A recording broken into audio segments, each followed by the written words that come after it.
เนี่ยทั้งพี่น้องคนมาโดนจูนอาจารย์ก็ยังงานเขา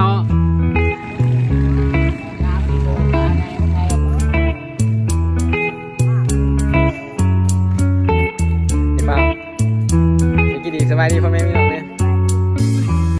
สบายดีตอนเช้าพ่อแม่พี่น้องตอนนี้เขากำลังเดินทางไปตลาดนากระสังเนาะเพื่อจะไปหารอซื้อเครื่องอยู่ตลาด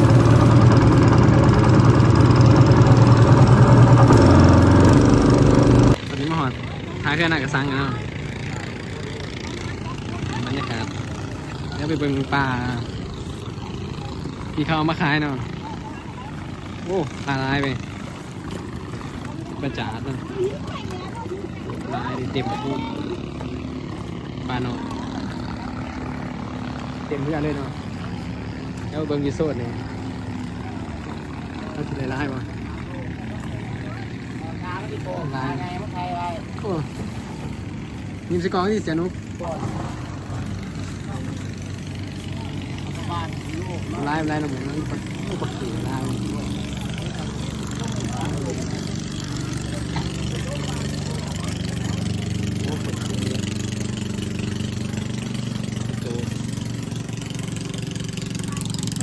ปลาธรรมศาสตร์เนาะปลาเป็นลำโพง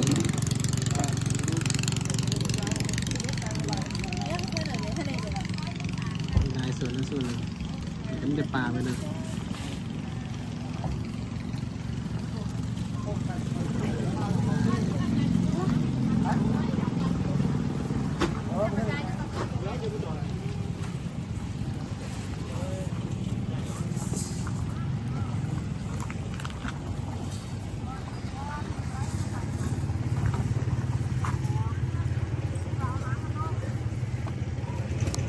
สบายดีเนาะวันนี้เขาอยู่หน้าตลาดนากระสังเนาะเขาจะไปใส่วันนี้ใส่บาทไหมนี่บรรยากาศตอนเช้าที่ตลาดนากระสังเนาะ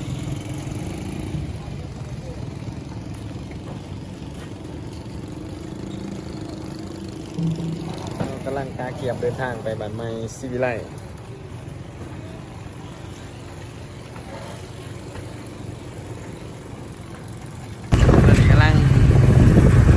3 ล้อเนาะไม่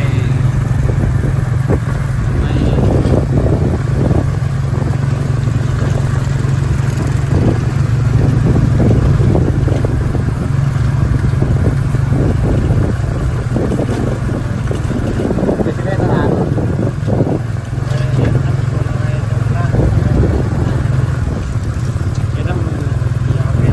เขาจะกินตามร้าน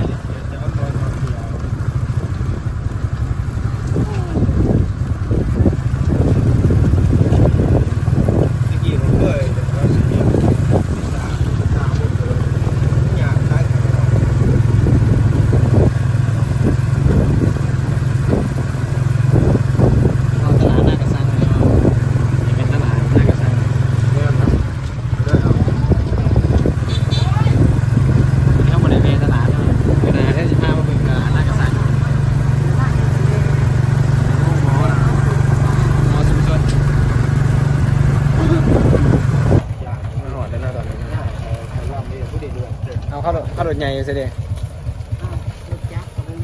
ไปรถใหญ่เลยบ้าโหลจะดีรถใหญ่เลย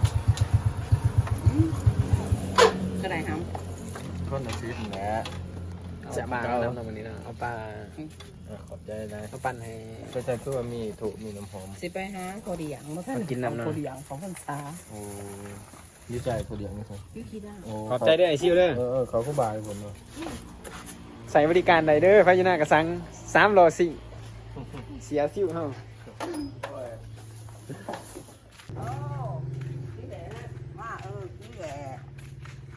ไม่ยังหาหน่อไม้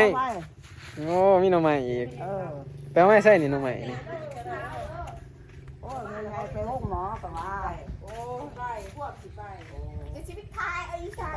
สบายดีนะที่เป็นยังไงโอ้ยแขนแห้งขาดโอ้ยเป็นยังไงนี่มันไม่โกะนะ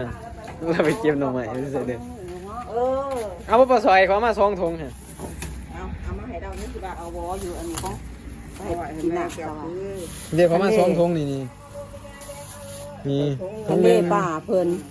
นี่ป้าเขาไม่ ถือ มี ดอกมันเองสมอมึงอ่ะหลายของมันก็ว่าเพื่อนเลยโคตรหมอเลยก็ถือจับโคตรหมอมันจับเพื่อน บ่ขายเนี่ยสนาม ขายจะได้ไม่ตัวหน่อยตัวบนใหญ่ผมขายจะตัวใหญ่ ตัวไรใหญ่หันเข้าขายบ่ต้องบอกข่อยยังบ่ได้กินขายเอาทื่นโลด สิขายเลยอยู่เลยเนาะ นี่เป็นแม่ของข่อยนะ แม่เจ้าคือปี อย่าเฝ้าเจ๊กี้ดีสบายดีพ่อแม่พี่น้องเนี่ย สบายดี อ๋อคลิปเป็นจะไหนจ๊กี้มีคนเดืองไลน์อยู่เขาเบิ่งคลิปตัวเองเลยเด้อ เอาพอดีไหลฮะ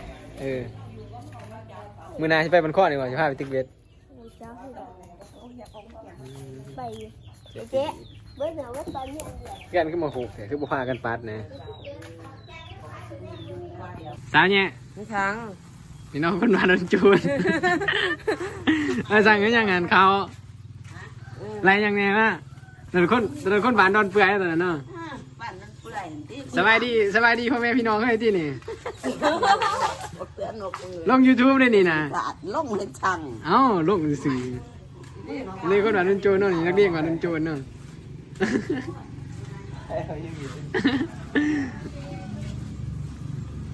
ไม่ยังในหันไปเบิ่งนึงเนี่ยป้าวะ ป้า วันนี้กับป้าเนาะป้าอย่างป้า ปลา ปลาตะเพียนก็ได้ปลาเครื่องเหมือนบางเสาเนี่ยเอามาขายถือโล ไปแม่ข้ามาสิไปนะ จะใช้ไปใส่เนี่ย ไปใช้มาบึงยังไง โอ้ปลาเพียใส่โอ้ปลาปากใส่ดูเนี่ยปลาปากถือโล ติดจัน จันกับเขาเลย เขาจะมาจันนะ กี่ให้ ไปน้ำหมูยก เขาไปส่งเนี่ย ที่แต่เด็กมันกระจักแบบ ไปส่งเนี่ยเดี๋ยวเมื่อกันนะตอนนี้กำลังเดินทางครับฝากกดไลค์กดแชร์กดติดตามให้เด้อพี่น้องเด้อเพื่อเป็นกำลังใจในการทำคลิป